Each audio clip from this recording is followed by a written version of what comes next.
Facebook বন্ধুগণ। আর আমাদের বর্তমানে গ্রামের রাস্তার অবস্থা হয়তো বা অনেকেই প্রশ্ন করবেন, এই এলাকাতে বা এরকম একদম জরাজীর্ণ একদম একদম এক কথায় গ্রামের যে অবস্থা, সে অবস্থা দেখে অনেকে খারাপ মন্তব্য করবেন। তবে আমি আপনাকে বলি, আমি আমার দেশ, আমার মাতৃভূমি, আমার গ্রাম, আমার জন্মস্থানকে আমি অস্বীকার করতে পারি না।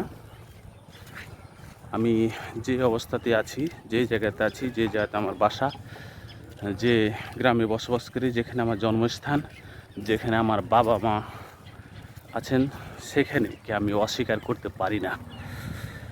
অবশ্যই আমার দেশ, আমার গ্রাম, আমার এলাকার মানুষকে অনেকেই মনে করবে যে এরকম পরিবেশে বসবাস করেন।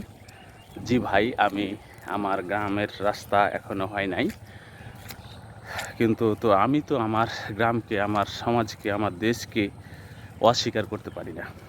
যেখানে আমার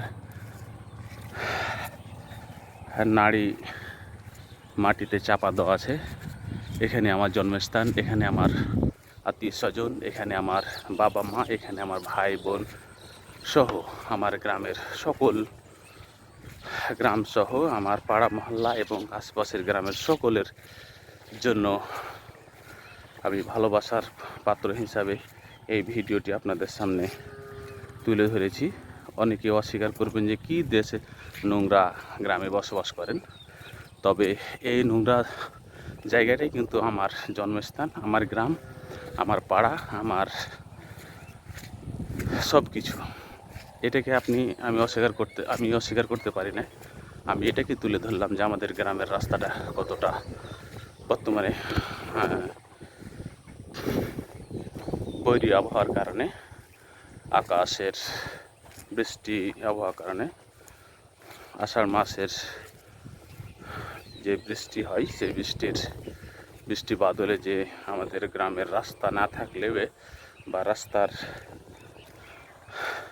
কি অবস্থা হয়, সেটা আমি আপনাদের সামনে তুলে ধরলাম। অবশ্যই কাদা যতটুকু আছে তাও কিন্তু ভালো লাগে যে আমার গ্রামের অবস্থা এরকম। তবে আপনারা নিশ্চয় দেখতে পাচ্ছেন, দেশ এবং দেশের বাইরে যেসব আমার ফ্রেন্ড ফলোয়ার্স আছে, আমাদের এই গ্রামের রাস্তার অবস্থা। অবশ্যই আপনারা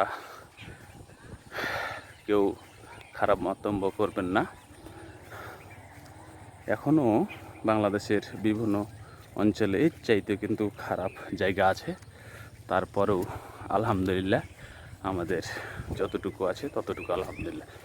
ধন্যবাদ। সবাই ভালো থাকবেন, সুস্থ থাকবেন। ধন্যবাদ।